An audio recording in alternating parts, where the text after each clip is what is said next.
The Wasp Factory.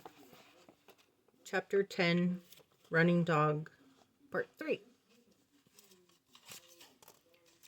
I was still in my dressing gown, sitting watching the television in the lounge, when the phone went.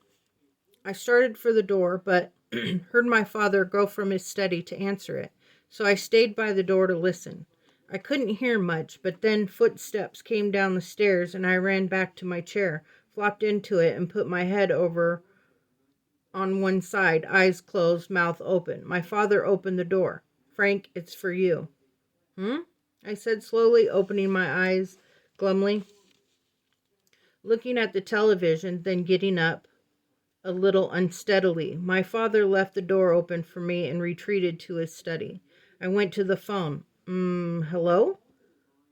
Allah, oh, that Frank, said a very English voice. Yes, hello? I said, puzzled.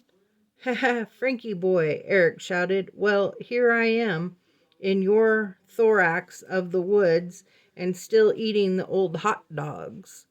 Ho, ho, so how are you, me young bucko?" I can't do this accent. Me young bucko, stars going okay for you, are they? What sign are you? Anyway, I forget. Canis? Wolf? Really? Yeah. What sign are you? I asked, dutifully following one of Eric's old routines. Cancer, came the screamed reply. Benign or malignant, I said tiredly. Malignant, Eric screeched. I've got crabs at the moment. I took my ear away from the plastic while Eric guffawed. Listen, Eric, I began. How are you doing? How's things? How's it with thingin'? Are you well? How's it going? And yourself? What's your mate? Like, where's your head at this moment in time? Where are you coming from? Christ, Frank, do you know why Volvos whistle? Well, neither do I, but who cares? What did Trotsky say? I need Stalin like I need a hole in the head. Ha! I actually don't like these German cars. Their headlights are too close together. Are you well, Frankie? Eric? To bed, to sleep, perchance to masturbate.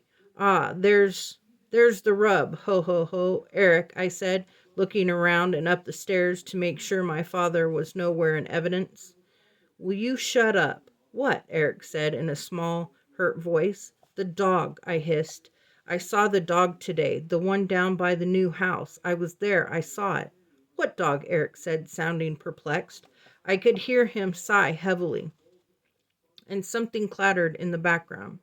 Don't try to mess me around, Eric. I saw it. I want you to stop. Understand? No more dogs. Can you hear me?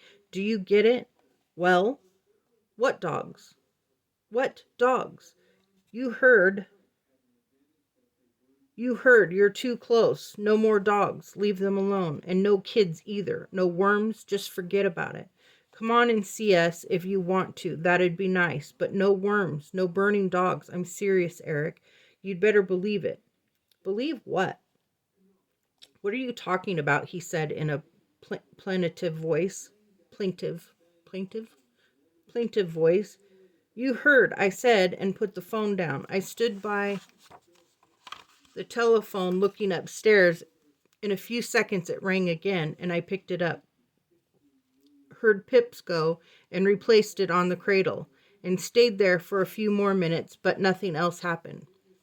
As I started to go back to the lounge, my father came along from the study, wiping his hands on a cloth, followed by odd smells, his eyes wide.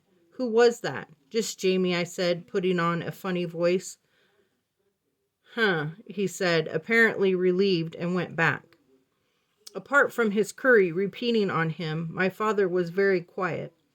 When the evening started to cool, I went out.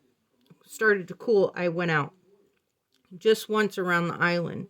Clouds were coming in off the sea, closing the sky like a door and trapping the day's heat over the island. Thunder rumbled on the other side of the hills without light. I slept fitfully, lying sweating and tossing and turning on my bed until a bloodshot dawn rose over the sands of the island.